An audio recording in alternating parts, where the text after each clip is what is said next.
Olvida todo lo que crees saber sobre leyendas. Esta no es solo una historia de fútbol, es la épica de un niño que tenía el destino del deporte cosido a sus pies descalzos. En las calles de Bauru, Brasil, donde el único lujo era la luz del sol, un niño llamado Dico perseguía un futuro. No tenía botas, ni un campo perfecto, a veces ni siquiera tenía un balón de verdad.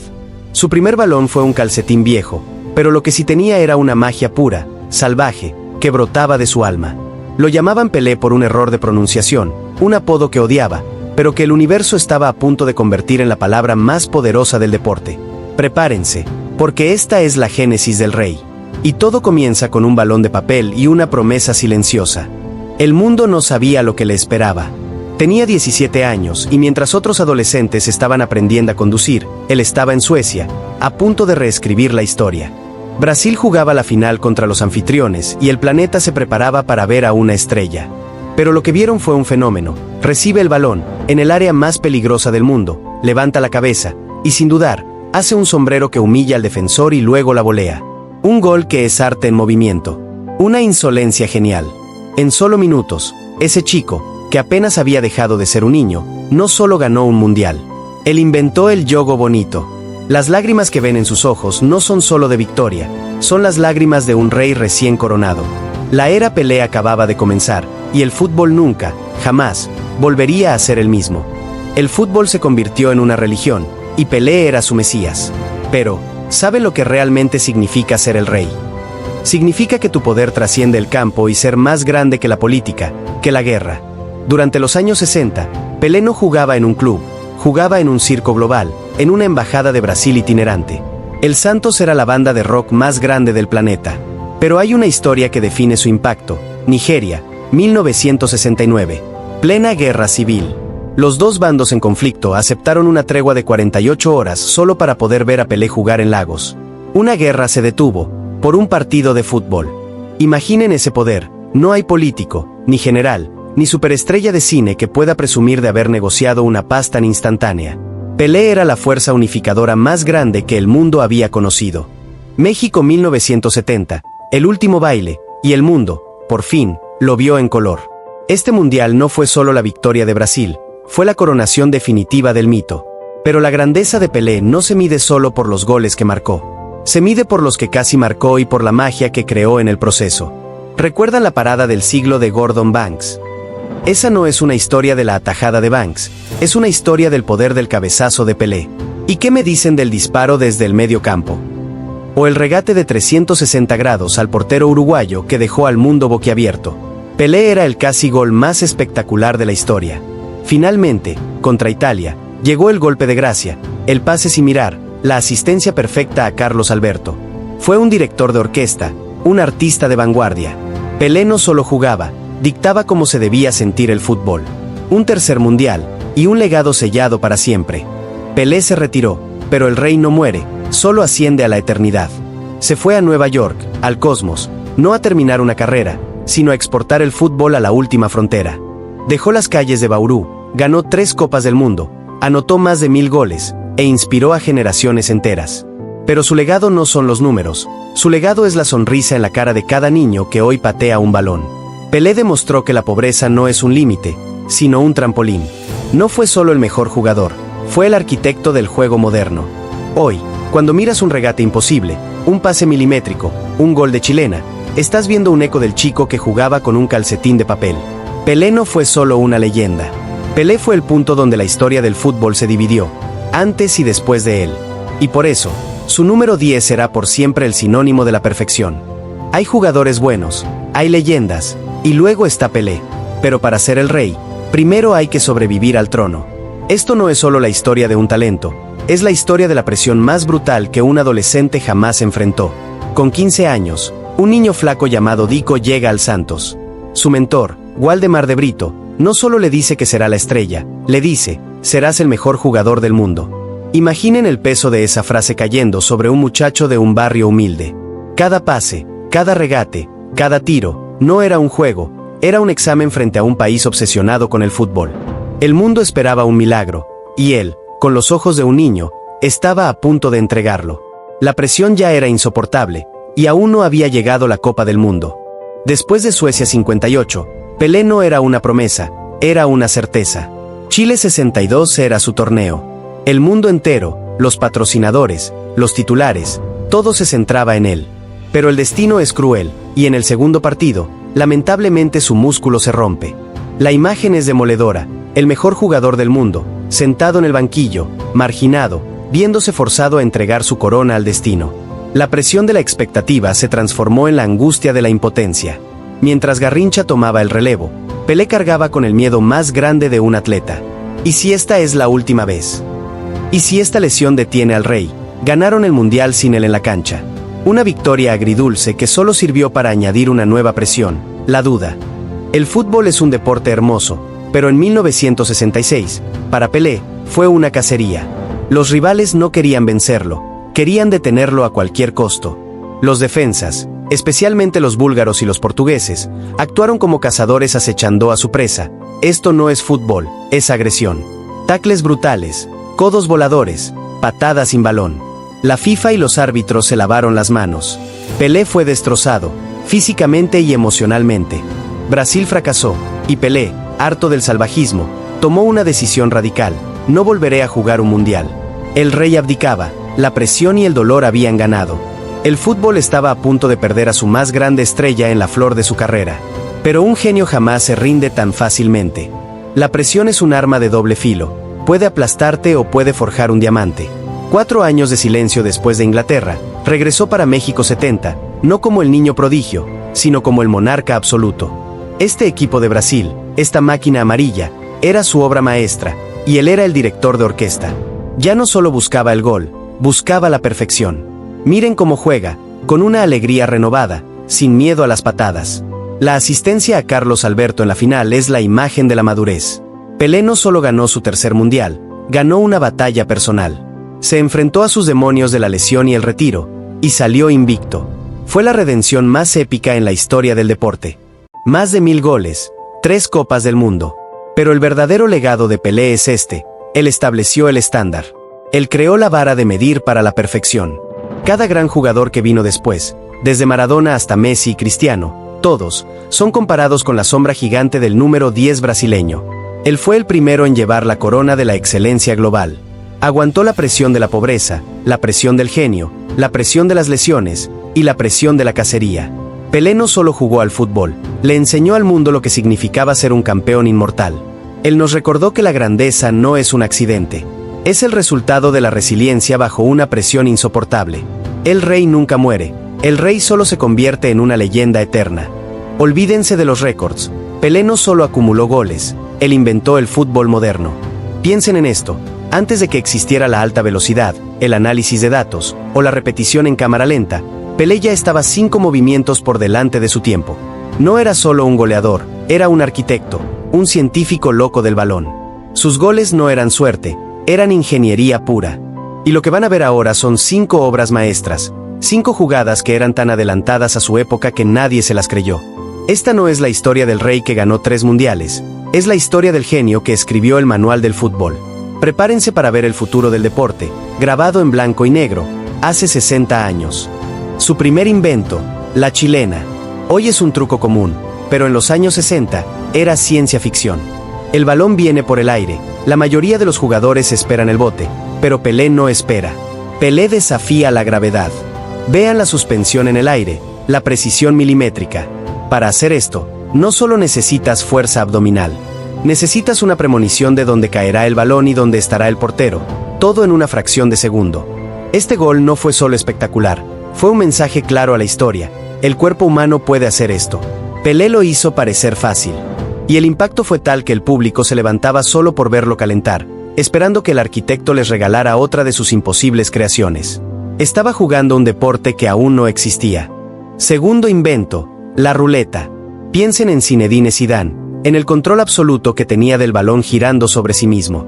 Ahora, piensen que Pelé lo estaba haciendo 2 décadas antes, sin la tecnología moderna en las botas, y con defensas que jugaban con la sutileza de un martillo. Miren cómo el balón parece pegado a su pie mientras gira para eludir al rival. No es solo un regate, es una declaración de superioridad. Le quita el balón a la gravedad y lo pone a su servicio. Cuando Zidane popularizó esta jugada, el mundo se asombró. Pero la verdad es que el código fuente de ese movimiento ya estaba en las piernas de Pelé.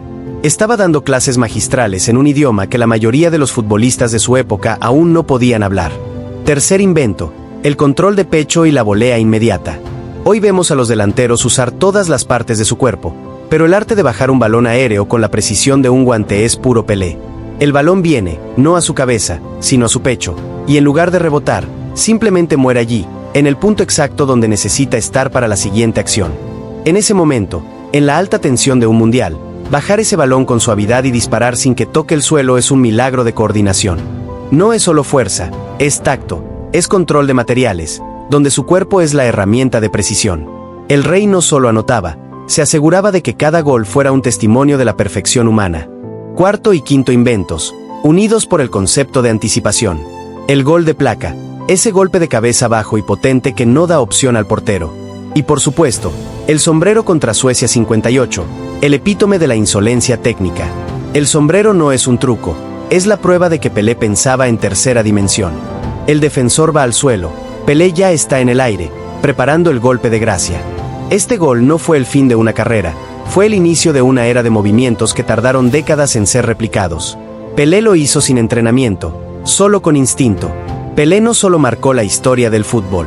Él fue un profeta, el arquitecto que nos dejó los planos de la perfección, y cuyo legado no son las copas, sino la cartografía de la genialidad. El fútbol es pasión, pero para Brasil, Pelé era mucho más que un juego. Él era la única imagen positiva, la única esperanza en un país convulso y lleno de desafíos. Era la prueba de que el más humilde podía alcanzar la cima. Cuando Pelé era joven, el gobierno brasileño hizo algo insólito, lo declaró tesoro nacional. Era la única manera de asegurarse de que nunca pudiera irse a jugar a Europa. Imaginen ese poder. No solo era un atleta, era una propiedad del Estado, un símbolo de identidad tan poderoso que su simple presencia detenía al país. Pelé se convirtió en el primer superhéroe global del siglo XX, pero su misión trascendía los goles. Su verdadero superpoder era la influencia. Esta es la historia más increíble y menos contada de la influencia de Pelé, el hombre que detuvo una guerra. 1969 Nigeria estaba sumida en una brutal guerra civil. El Santos, con Pelé, tenía programado un partido amistoso en Lagos.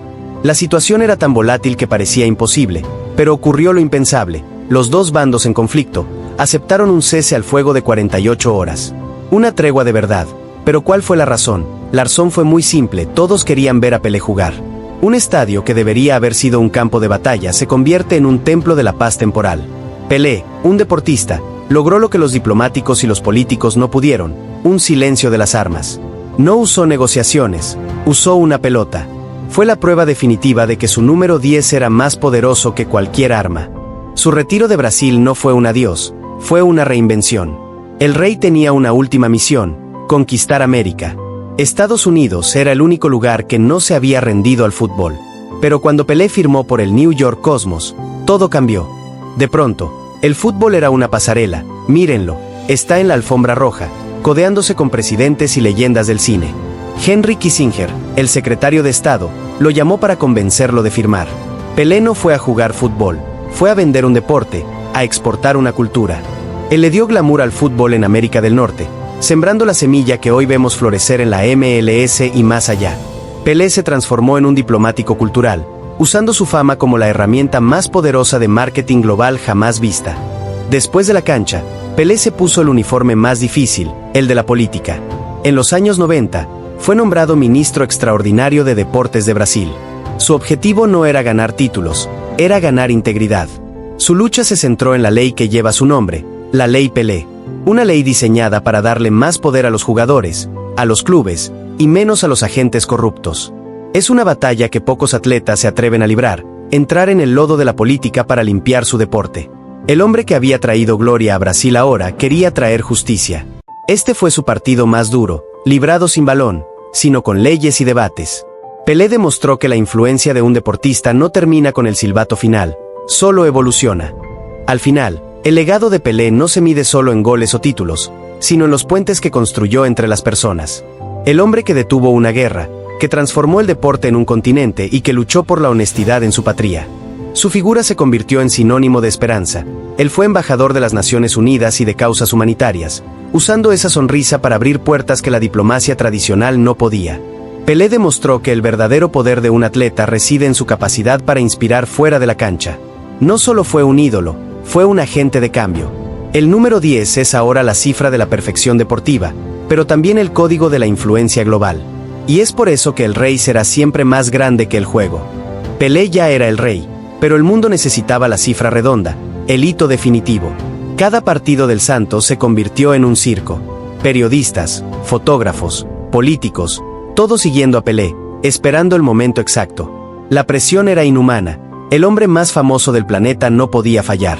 Los goles 997, 998 y 999 fueron casi una tortura.